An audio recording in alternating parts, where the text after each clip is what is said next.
your numbers news to me. I believed it was somewhere around 10,000.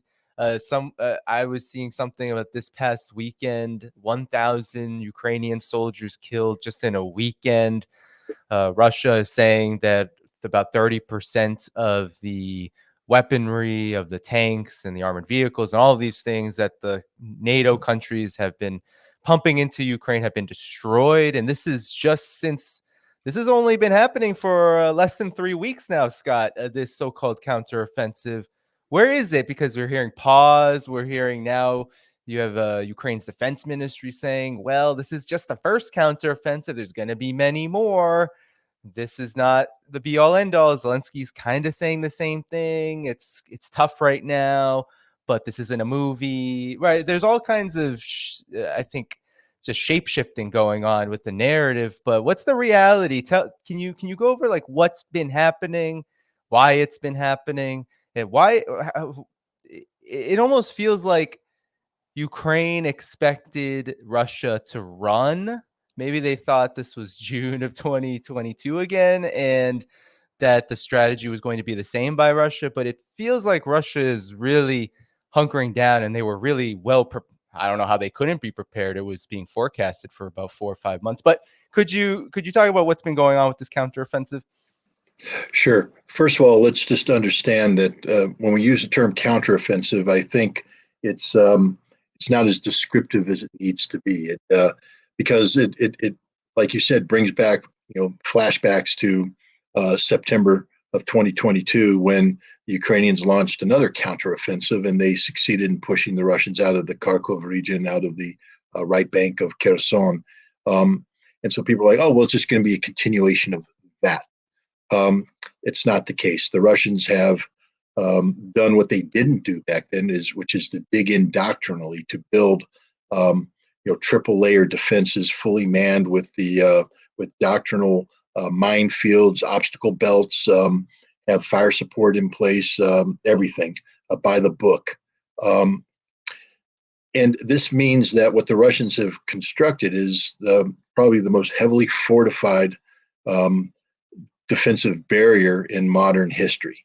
And I bring that up because what the Ukrainians are being asked to do is carry out an assault designed to breach a fortified defensive position. And in the military, this is perhaps the most difficult mission that you can be given. It requires extraordinary courage, but it also requires a tremendous amount of military skill. Not just in terms of the breachers, but the people who support breachers. You see, in Western doctrine, American doctrine, NATO doctrine, the first thing that has to happen as you attempt a breach of a defensive fortified position, it's what's called suppression. You see, because as you approach the defensive line, you're going to hit an obstacle belt, minefields. That means that you're going to have to work your way to create paths through the minefields. But while you're doing that, you are vulnerable. You're at risk of being hit by enemy artillery, enemy air, enemy guided missiles, and anti-tank missiles. So as your troops enter into this place and become very vulnerable, you have to suppress the enemy's ability to interdict and disrupt this assault. This means that the Russians have a very viable active air force.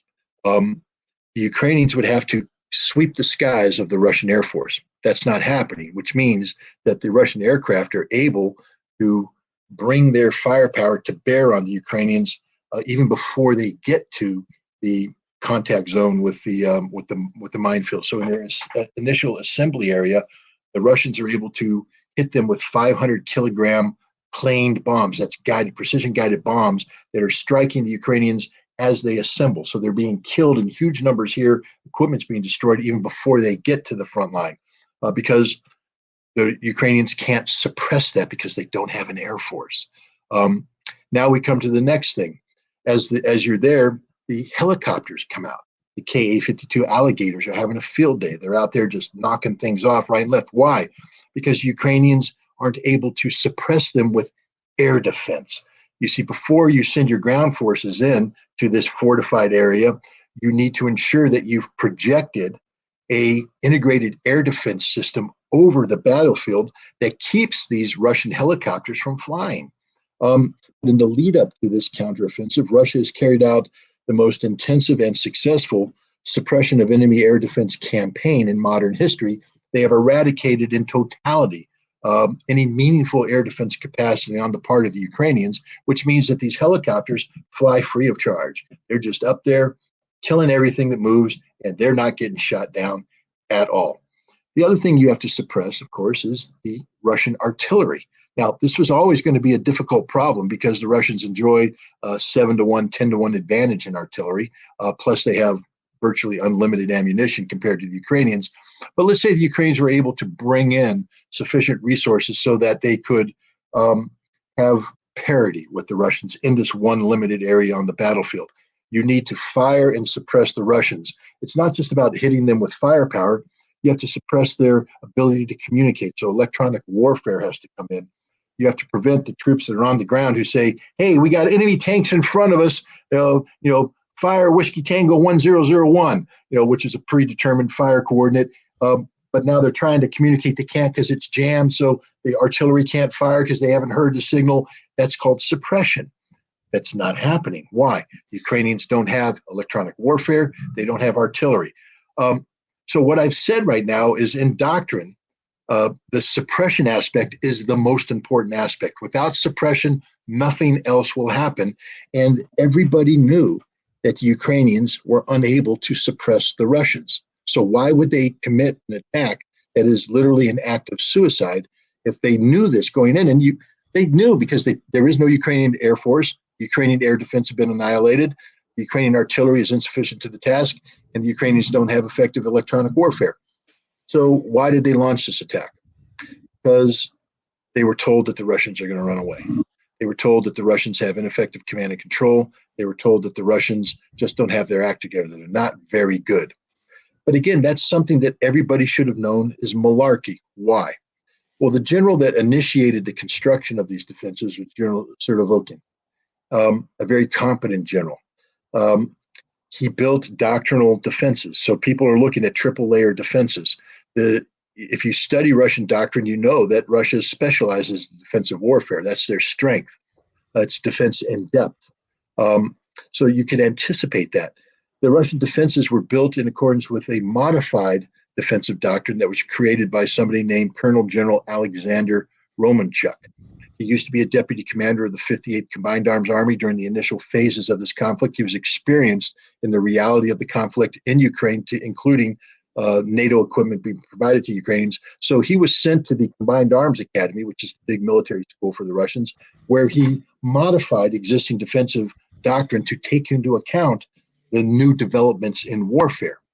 And he wrote an article, it was published in March, that said, this is our new approach. And then they pulled him out of the academy and they put him in command of the Zaporizhia front. So the guy who invented modern Russian defensive warfare is in command of defenses that were designed based upon his input, and they've put in place Russian troops trained to his standards. So the Russians have everything there, and we knew this. We knew they were ready for us. They've been waiting for several months. Why did we attack? This is the key question here, because this attack never had a chance to succeed, ever. And every NATO planner involved in this knew it. Every American general involved in this knew it. We deliberately sacrificed the Ukrainians. And you have to ask yourself, why? What is the purpose? And here's the sickest part of the answer. Because as we talked about earlier, Putin has talked about a 10-1 casualty ratio. This may go up because the Russians are literally dominating every aspect of this conflict. But again, 13,000 dead Ukrainians equates to 1,300 dead Russians. That's the pain that the West is trying to inflict on Russia, because it is painful. It's real pain. It's a lot of deaths. We couldn't absorb that many casualties in America. We'd be crying our eyes out if we brought that many body bags home. Well, why would we do this? Well, the answer again lies with Anne Applebaum. I don't know if you're familiar with her. She's a anti-Putin Russophobe who writes for the New Yorker magazine, and for no, I mean, I'm sorry, the Atlantic. She's a staff writer for the Atlantic. Used to write for the Washington Post. She recently wrote an article about the Russian offensive, and how the Russians have to lose. They have no choice but to lose. That the Ukrainians will win.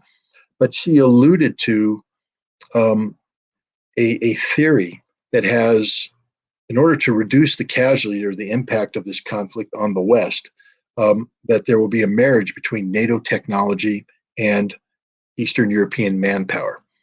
This is direct from a 1993 article written by George Soros, where he said the same thing. In order to confront the Russians effectively, NATO has to avoid losing people, because democracies don't do well when body bags come home.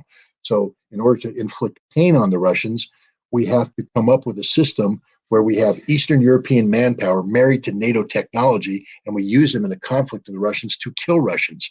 And that's what's happening today. This is something that's been conceptualized by these sick-minded neoconservative types for decades now. But think about it. We're happy killing 1,300 Russians. How happy are we? I don't know. Ask Lindsey Graham. He said it's the best investment we've ever made as Americans, putting all this money into Ukraine to kill Russians. And he's willing to do it to the last Ukrainian, which means that we don't care what it costs Ukraine. We don't care that Ukraine is losing 10 times as many men. All we want is the pain caused to Russia. That's the sickest aspect of this, is that we're willing to sacrifice an entire nation, hundreds of thousands of Ukrainian men, just to inflict pain on Russia. But let me give you another hint, America.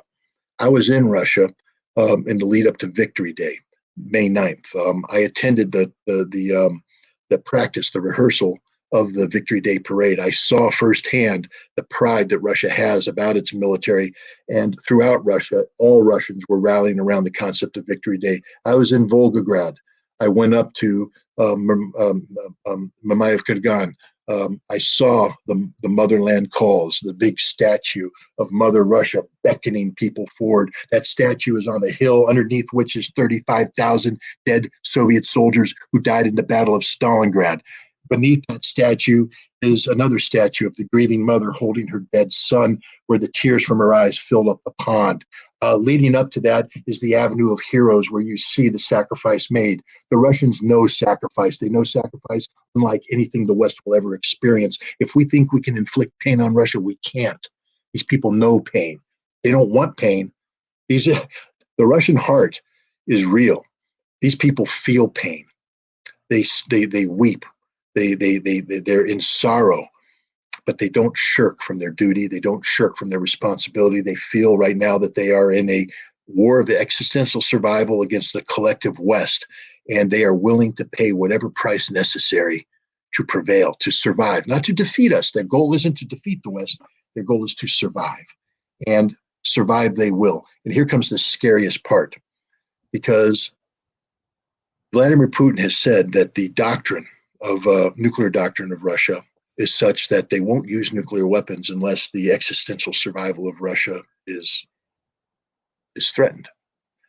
The United States has a policy of achieving the strategic defeat of Russia. We are empowering the Ukrainians to strip away territories that Russia considers to be Russia. I don't care what the West thinks about this. We have to understand from the Russian perspective, Crimea is Russia. Kherson is Russia. Zaporizhia is Russia. Donetsk is Russia. Lugansk is Russia. So if we are seeking a policy designed to strip these territories away from Russia, that is an existential threat to Russia. One that, if we were to succeed, means that Russia would use nuclear weapons in response. It's a suicide pact we've entered in with the Ukrainians. That's how stupid we are. But here's the deal. We're not going to succeed in doing that. The counteroffensive proves that. But we may seek to prolong this conflict to bring harm to Russia. So there's a growing feeling amongst Russian academics and Russian policy experts that a forever war with the West over Ukraine is not in Russia's best interest, that the West maybe could wear Russia down to where Russia could be strategically defeated. And then nuclear war would become an inevitability. So what the Russians are saying is we need to develop a preemptive nuclear strategy to preempt this outcome, that if the West decides that it wants to continue a forever war using Ukraine as the proxy designed to bring pain to Russia, to bring about the strategic defeat of Russia, then we have no choice but to preempt this with nuclear weapons. And there's talk about using a nuclear weapon against a NATO member to strike them, to take out a city. And then in doing so, daring the United States to step up and defend NATO. Because the gamble is that the United States will not trade Boston for Poznan, Poznan being a Polish city, hypothetically struck by a nuclear weapon. Now, if I don't want this to happen. I think this is stupid because it creates the potential for an all-out nuclear exchange and we all die. But my point is that the United States, because of our policies, are pushing the Russians to consider preempt. Now, people need to understand that the Russians wouldn't be the first people to have a preemptive nuclear policy. We've had it. We've had it since after 9/11. George W. Bush revamped our nuclear posture to include preemptive nuclear strikes in a non-nuclear environment. Barack Obama, that wonderful bastion of democracy, of this, greatest president ever, not, he, said, I'm against this. He had 8 years to change it. He didn't. He couldn't. He wouldn't. Donald Trump came in and not only kept the policy, but expanded upon it. There's a senior Trump administration defense official who, and this is a quote, said, the purpose of our preemption policy is to ensure that every morning the Russians and Chinese wake up not knowing whether or not we're going to nuke them today. That's an honest to God quote. That's the thinking. Now, Joe Biden said, I'm going to run on a platform that seeks to do away with that we're going to go back to the sole purpose doctrine, which is the sole purpose of American nuclear weapons is nuclear deterrence, that we would only use nuclear weapons if deterrence failed and people struck us, then we would hit them back with overwhelming force, guaranteeing that they no longer survive. Therefore, that is the deterrence. If you hit us, you die.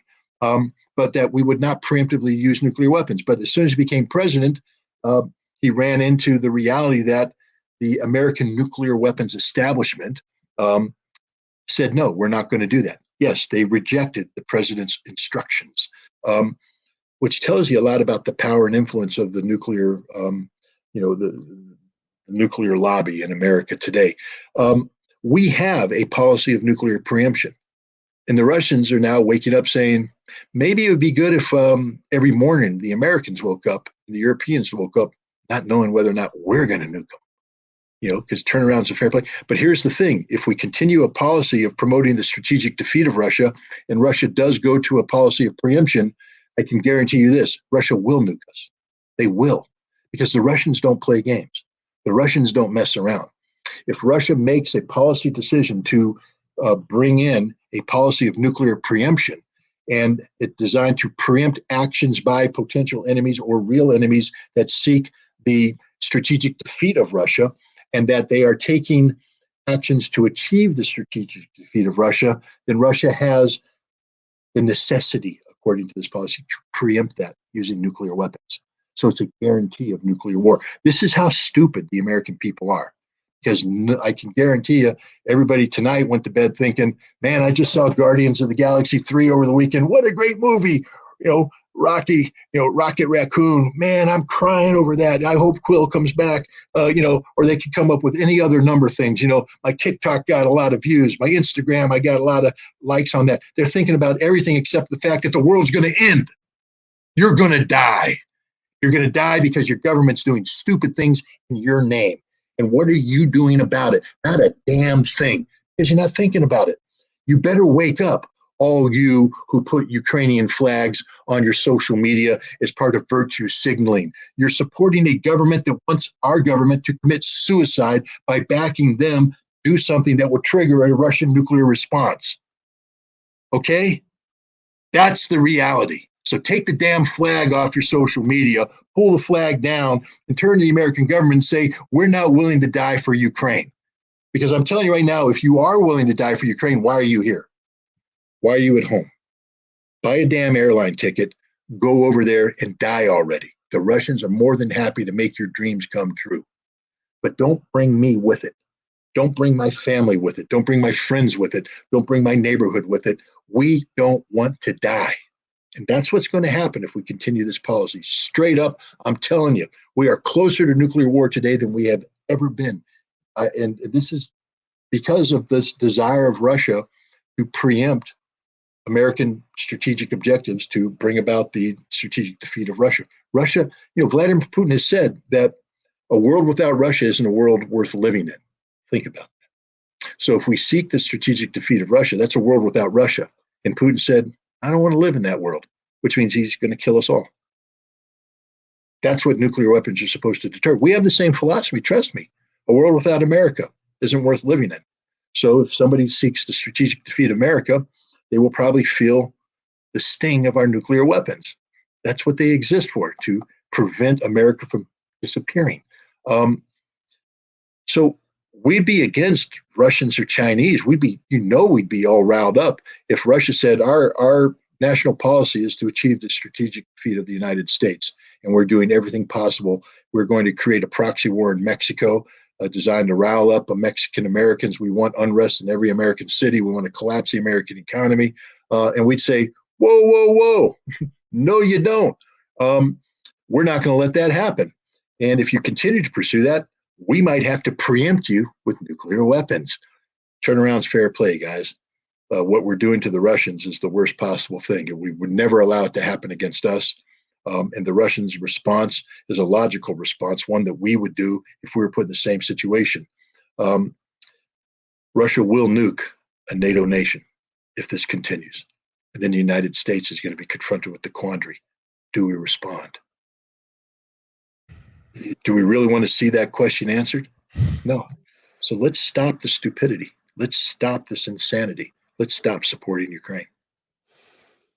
Yeah, no, I mean, everything you say is so logical, especially just given how this all started, how this was a provocation, and how now we're seeing through this so-called counteroffensive, just the utter it's like insanity, it's cynicism. I mentioned earlier, you have Ukrainian officials, even the Prime Minister of Ukraine, Denis Shmyhal, saying things like, oh, we're actually not doing so well in the counteroffensive because we care about life, because we care about the life of Ukrainians. They're trying to say that they're doing what Russia was doing early on in the conflict, which was and still to this day, minimizing casualties as much as possible. Meanwhile, the West is admitting that there are thousands upon thousands of Ukrainian soldiers dying seemingly by the week.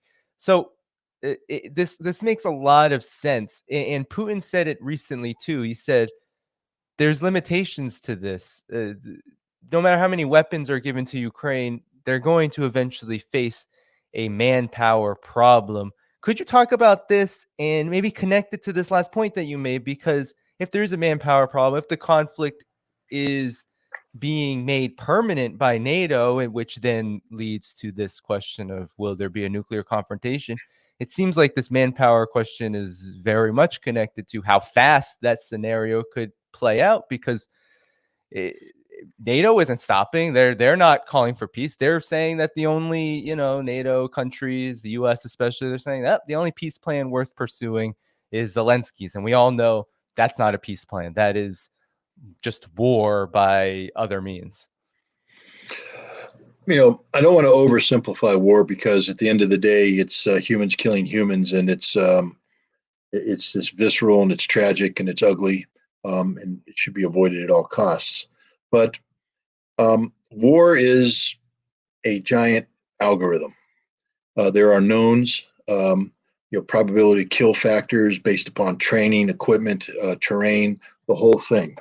And the Russians have a military that, let's call it its PK factor, probability kill factor, has maintained its statistical values, or even gotten better. I would say it's gotten better. So the Russian military has become more lethal, and a part of that is the quality of the soldier, meaning that the soldiers are well trained, they've received sufficient training, they're well equipped, they know how to use this equipment, they're well led, and they work together as a coherent team. And when you work as a team, let's say that we have a system in place where a certain amount of lethality is coming down. So you enter into this environment. If you're part of a well-trained team that has tactics and equipment and methodologies designed to minimize the probability of kill, you can enter into this environment and survive longer because you're more efficient in avoiding damage. You can absorb the damage. You make the right decisions. But to do that requires a lot of training, a lot of experience, etc. The Ukrainians started this conflict with a very well-trained, well-equipped, well-led military, 260,000 strong. So when they entered into this death-dealing environment, they were able to last a little bit, but eventually they got ground down. Now, what happens is you have to replace the people that die. Now, if you replace them with people who are of similar quality, you can maintain that coefficient that keeps your survivability factors up. But when you start replacing them with people who don't have the training, who don't have the experience, who don't have the knowledge and the equipment, then basically your casualty figures will go up. The algorithm will be adjusted, which means your survivability is different. You're going to be wearing out your people faster, which means then there's a necessity to replace them quicker with people who aren't as well trained. And so even if you can keep putting the people in, they're going to die at a greater rate because they've lost all of that combat survivability factor that existed when you're well trained, well equipped, well led. Today we have Ukrainians that are being given this modern equipment. They don't know how to use it. They're being asked to employ this equipment in tactical schemes, operational schemes, combined arms warfare that they don't know how to do. It takes a long time to learn how to do this. And these are people who don't have sufficient military experience. They're poorly led. You can't have a battalion commander that's 25, 26 years old and tell me that he's great because he only has 4 years experience in the military. Where are your NCOs? They're all dead. Where are your junior officers? They're all dead. You've replaced them with people that don't have any experience. And they're coming in large numbers, which means the unit itself has zero survivability built in. So even though the Ukrainians are mobilizing right now, they're going to pin up another 70,000 troops. When these troops are put into combat, they're not going to have the same survivability as those original 70,000 that existed in 2022. They're going to die quicker. And then the demand will come to replace them, and eventually, this is unsustainable, and that's the fact for the Ukrainians. They're being slaughtered on the battlefield, and it's only going to get worse. You cannot reverse this tide. That's what I'm trying to say here. Is once you get this algorithm going, unless you insert people who have extensive experience, know how to use the equipment, and are competent in the tactics that they're talking about, so that you reduce the lethality effect of the environment on that, it's just going to get worse because you're putting in people with less training, less experience, etc., which means the lethality factor goes up. And the more it goes up, the quicker it churns through, the quicker you have to replace, the more it's going to go up. This is a killing algorithm that once it gets functioning, means that the Ukrainians are going to burn through everything they have. And that's what's happening right now. They're running out of manpower because they're all dying.